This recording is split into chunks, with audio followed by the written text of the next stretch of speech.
بسم الله الرحمن الرحيم. marka ugu horeysa horta waxaan idinku salaamayaa salaanta islaamka. Assalaamu alaykum wa rahmatullahi wa barakaatuh. Salaanka bacdi waxaan rabaa halkan inaan uga mahadnaqo dhammaanba intii soo qaban qaabisay xafladan wiilal iyo gabdhaba. waxaan kaloo doonayaa halkan iyagana inaan ku soo dhaweeyo de mala aniga si kale si ucidun bay ugu taqaanaane inaan de chief caaqil ahayna mala ma taqaanin marka aad iyo aad baan ugu soo dhaweynayaa chief caaqilka magaalada ee nala jooga. aad iyo aad baan u qadariyaa madaxda dhaqanka u qadariyaa waxa kale isaguna halkan nala joogaan aad iyo aad ugu mahadnaqayaa dhammaan madaxda xisbiga aan mataanaha nahay ee wadani oo aan leeyahay shaqo fiican ba qabateen.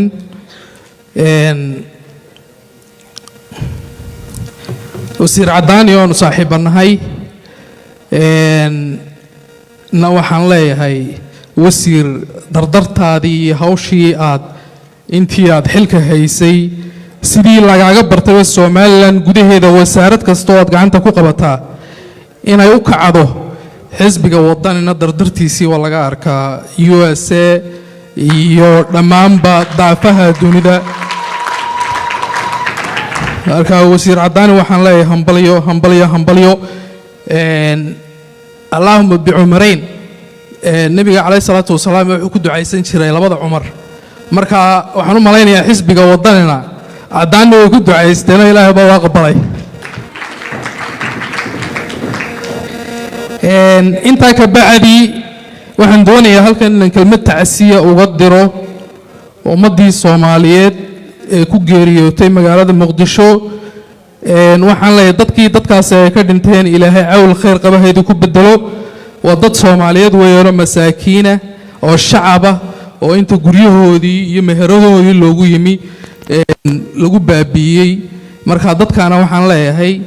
nabadiina iyo ammaankiina iyo wada jirkiina reer Soomaaliland haddaan nahay markasta waa ku faraxsanahay. xumaantiina iyo dhibta idin soo gaadhana markasta waa ka xunnahay. dhibaatada ay ku dhacdayna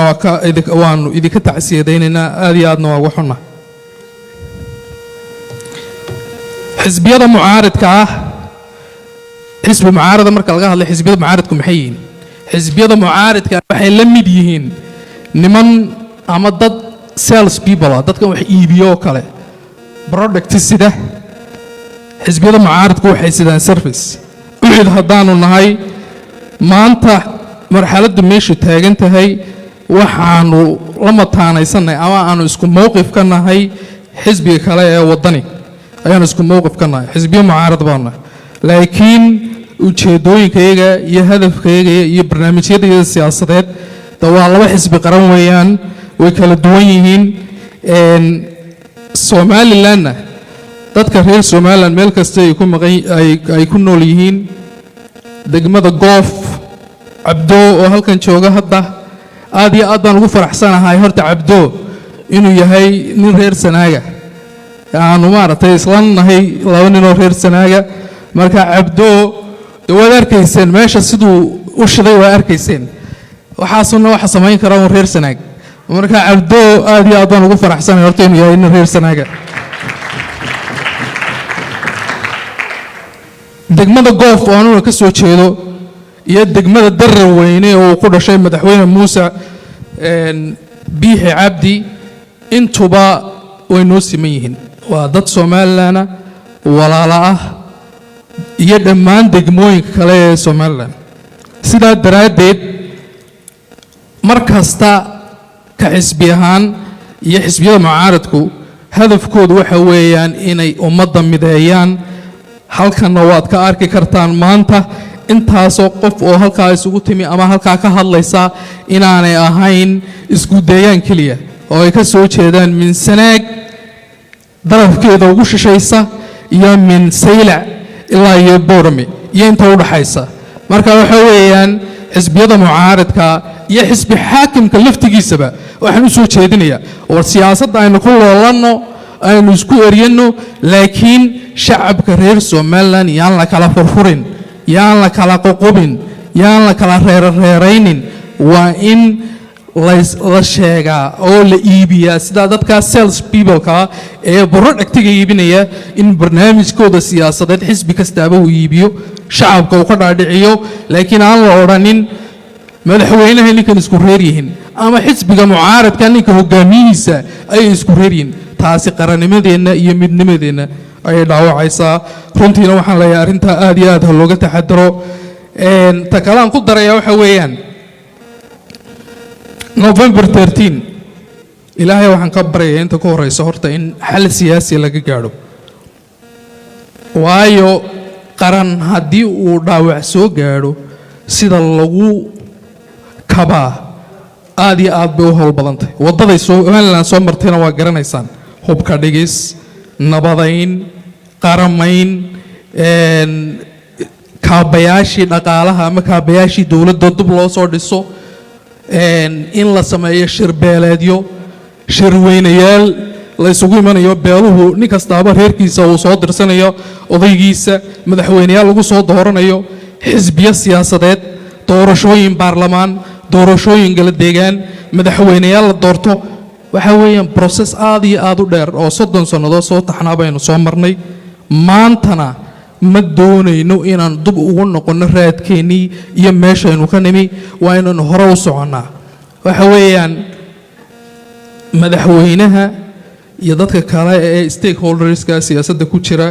dhammaantoodna waxaan uga fadhinaa haddaanu reer Somaliland nahay annagoo midaysan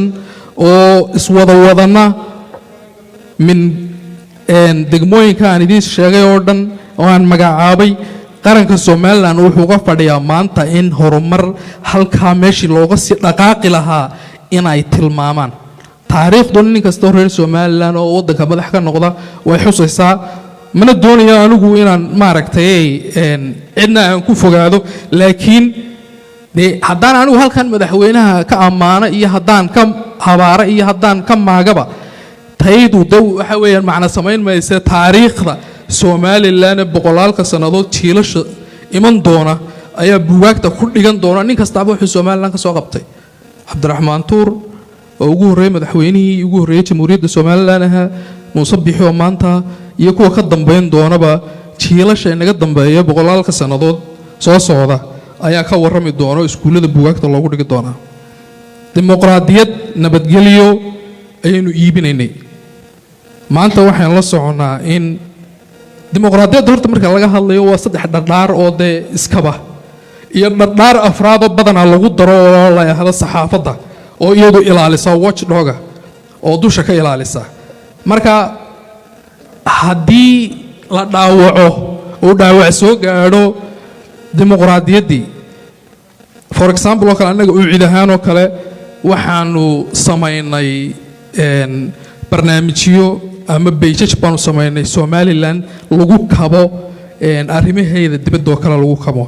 oo matalan oo kale waxyaabaha ka dhacay Somaliland ee af Ingiriisida ku qoran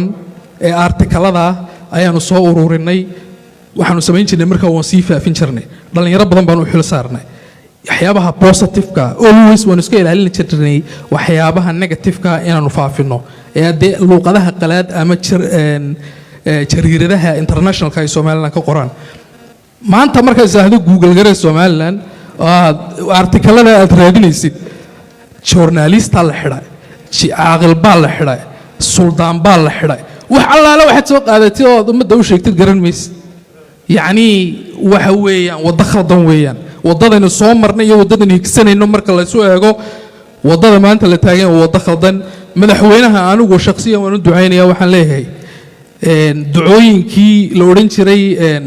ilaahow laba talaba tiiroon na waafaji waxaan leeyahay madaxweynaha ilaahow talada toosan ee qaranka Somaliland ku badbaadayo oo horumar iyo maaragtay nabadgelyo iyo dimuqraadiyad oo maaragtay halka kaga sii gudbi karo ilaahow waafaji baan leeyahay waqtiga waan idinku dheereeyay aad iyo aad u raali noqda assalaamu calaykum waraxmatullaahi wabarakaatuh